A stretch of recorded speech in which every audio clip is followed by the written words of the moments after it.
Welcome, people of the World Wide Web. So Cypher Sigma here, and it's the weekend, and as you usually know, and you can see from the title, this is my first movie review of 2024. Now, this is a movie that came out the very end, the 26th, I believe, of December. So this will not be a contender for any lists that I have for this year for the best or worst movies or anything like that, because I always go by when it was released. If it was released in, or at least at my cinema, and it's not a repeat of an old movie, then it will go into consideration. So this is one of two movies that I wanted to see. So this is Next Goal Wins. So this is Tai Waititi, obviously from the fame of Free Guy and 4 movies that he has done. So this is, for anyone who doesn't know, this is loosely based on American Samoa. So this is a football team who unfortunately gets going to the World Cup qualifiers and get hammered 31-0. It is quite instrumental, and then this basically comes down to them trying to get a new coach and trying to improve the team a little while later. This is actually based on true events, which I didn't know. It doesn't really kind of come across like that. And it's an all right watch. That's what I'm going to say there. Obviously, this is basically they just want to get a goal. If you watch the trailer, it kind of gives enough away of what's going on. So I would, if you haven't heard of this, or you have heard this and seen the trailer, if you like the trailer and that makes you want it, then go. It's definitely worth a watch, mainly for the kind of real ones, even though it doesn't come across. Anyway, I'm going to slap a spoiler review up here because we're going to get into, because there's a lot to talk about. So, as I say, yeah, this is about the American Samoa football team that get hammered, and they just become kind of a laughing stock. That's how they always are. That's how they place. On a separate side, you have Michael Fassbender, who is an American coach. And the past few years, he's been going downhill, and due to the board of directors for the teams that he's been playing, they send him to American Samoa, or he's going to be without a job.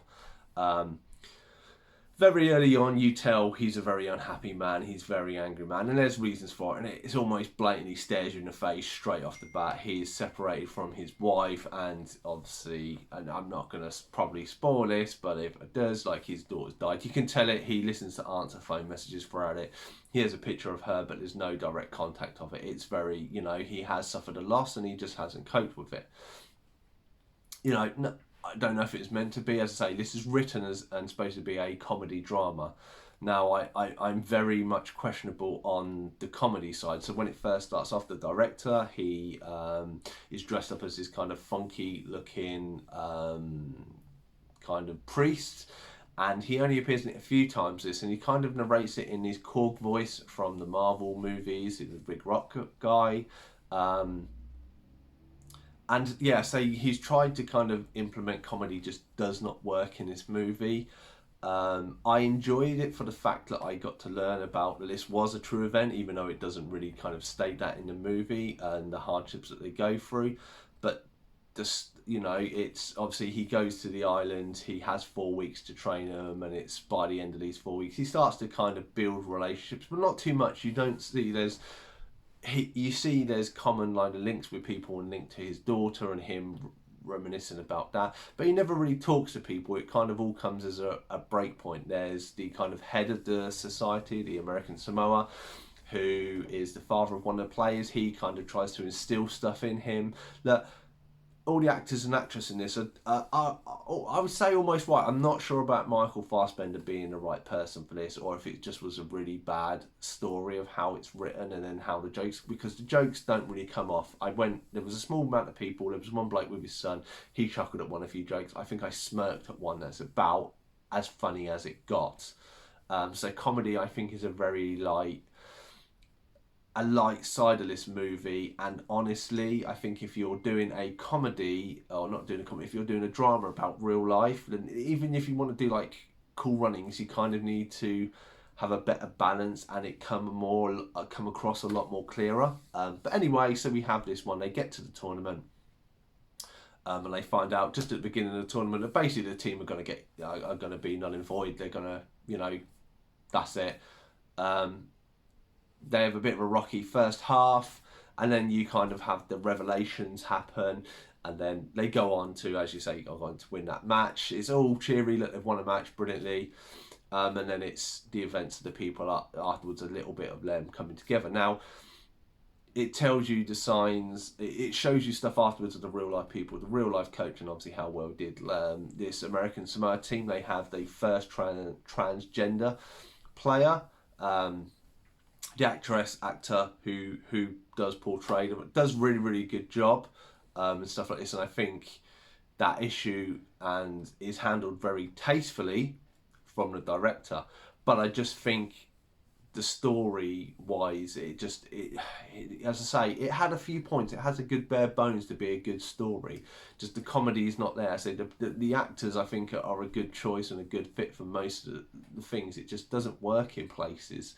I say, and it's literally like an hour and 10 minutes movie of just an angry guy who kind of builds little relationships or has a little bit of contact with people, and then at the end he has this clear defining moment of this grief. He lets it all out, and then the team magically are kind of better players, and a few other stuff happens, but it just doesn't work. It's kind of, you wanted the homegrown hero story like the Mighty Ducks or anything, like team, like maybe Gridiron Gang and stuff like that, where you have this team battling against all odds, and even when they're told, like, the team will be no more, they win one game and then get knocked out the next, but then they still are magically all around, which defeats the purpose of having that. Well, you're not going to have a team and have a job and anything.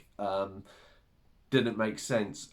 There was a lot of Samoan culture mentioned. Now, there's not a lot of details online if this is accurate or not, so I don't know if that plays in, or a lot of the stuff was used to be more comedy value, but just didn't land. And I feel like maybe, as I say, maybe you should just taken the comedy away, done this is a kind of a drama one, and added it in. Say, I use the example of Cool Running just because, they had like the really silly whiz in the ice cream truck, just a few little really silly moments like that make it worthwhile, but then you still keep in the core idea of this is like based on real life and what actually happened, and I think it gives more credibility to it.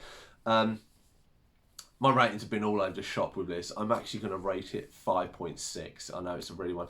I think it's, 5 is worth a watch. I do think it is worth a watch. I think because of the aspects of the transgender player who's represented in here, I do think of how well the team have done, and it was a big accomplishment for them of obviously getting hammered 31-0 in a game and not scoring a goal, and then they went on to do better, and it's obviously, and it doesn't even say if the coach really did suffer a loss of his daughter in real life. I don't know that. But there's these events that are worth honouring in this movie. I just think, the director, he can be funny with like 4-3 and stuff like that, Free Guy, but I think he just missed his mark on this. He helped write in stuff like this, and I don't know what they were thinking.